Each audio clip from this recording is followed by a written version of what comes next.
Hi everyone, welcome to C programming aptitude session.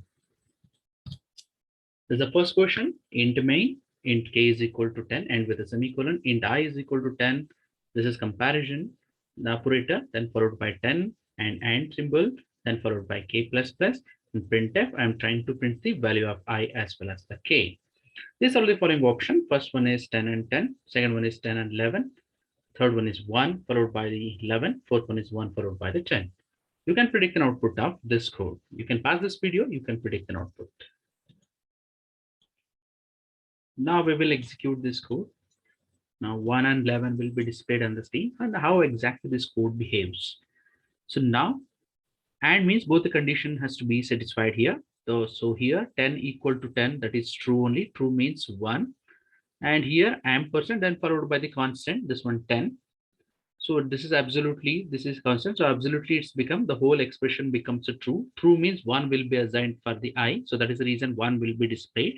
So after this condition, after the checking the condition, k value gets incremented by 1. So that is the reason it is displaying 11 on the screen. This is the second question. Int main int a is equal to 10, b is equal to 2, int asterisk pa is equal to ampersand of a star pb is equal to ampersand of b. So printf value is equal to percentage d star pa divided by star pb. Predicted output of this code. The first one is compile time error, second one is no output, third one is runtime error, and the fourth option is a 5. Now guys, if you are trying to run this, you will get the compile time error. Why? Because this symbol. So if you are able to give a space, then it code is work fine. Then it will give the result of the 5 will be displayed on the screen. If you are not giving the space, it acts as a comment line. So that's the reason it will get the compile time error.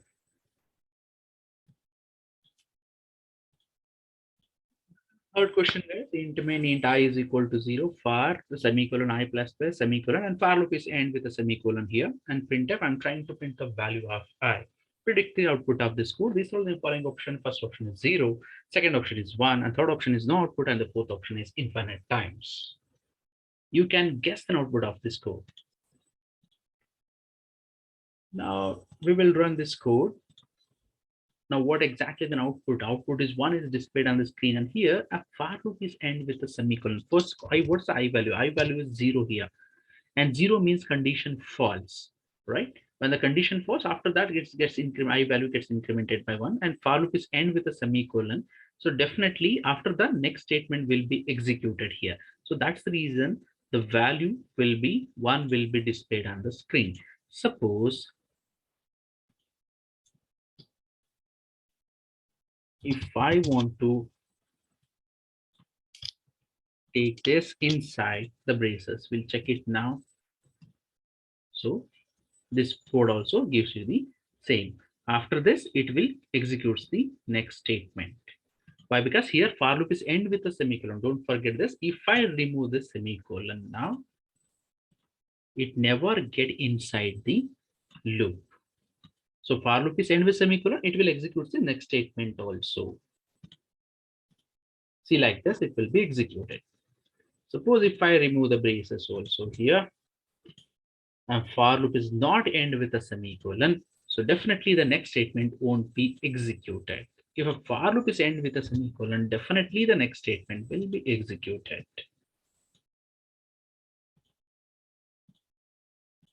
This is the fourth question, guys. Int main, int x is equal to 12 and y is equal to 7, z is equal to 9, z is equal to x not equal to 4, r symbol y equals to 2, and with semicolon printf, I'm trying to print the value of z.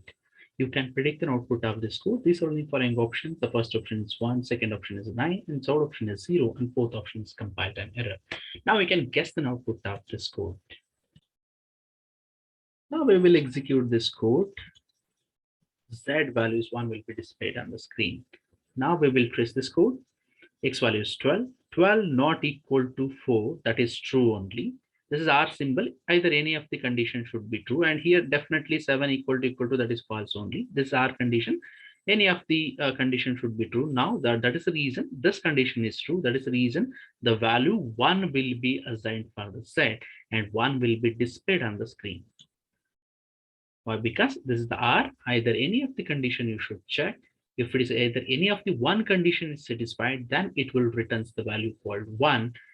Why? Because it's a true. So that is the reason it returns the value for 1. That will be assigned for the value called variable called Z, and Z value will be displayed on the next printer. So it's completely based on true or false mechanism. If it is false, definitely 0 will be written. If it is true, definitely 1 will be written. That will be stored in a variable called Z. This is the fifth question. Int f int a. Int d is equal to a greater than or equal to 20. Ternary operator, return 10, return 20, return followed by the t. Int main, int f is of the end function declaration. Int b is equal to f of 20. Print f and trying to print the value of b. These are the following option. First option is compile time error. Second option is 10. Third option is 1. Fourth option is 0. You can pause this video. You can predict an output of this code.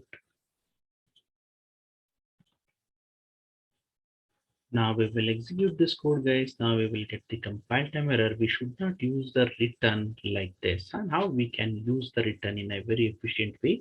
So if you are, see, this is once again, I will compile, you will get the compile time error. So instead of this, guys, we can write a return like this also. This is a good way of writing. A greater than 20, then 10 followed by the 20. Now yeah, I should comment the D also. Why? Because here it will return. So 20 I'm passing, 20 will be stored in a EA, 20 greater than equal to 20, then condition becomes true. If the condition is true, 10 will be returned, that will be stored in a B, that will be displayed on the screen. Suppose if I'm right like this instead of this, if I write like this, surely we'll get the compile time error because of the return statement. If we go and check the error logs, this is what the major issues come for the return statement only. So good approach is you better to write like this.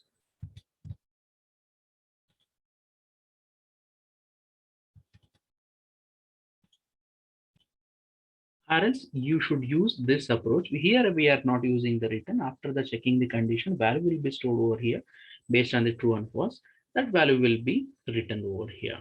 So 20 greater than or equal to 20, condition is true. 20 will be stored in a local variable D, and returning this function returns the integer type of value. 20 will be returned, that will be coming back to the same here, and that will be stored in a variable called B, then that will be displayed on the screen.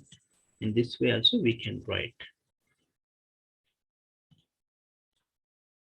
Hi everyone, do follow me on Sukshmas for more questions, MCQ as well as the e-notes. If you are a beyond knowing participant, try to alter my code as well as the options, then post it as a MCQ on Sukshmas platform to get very good quality bonus points. Practice well. See you in the next session. Thank you.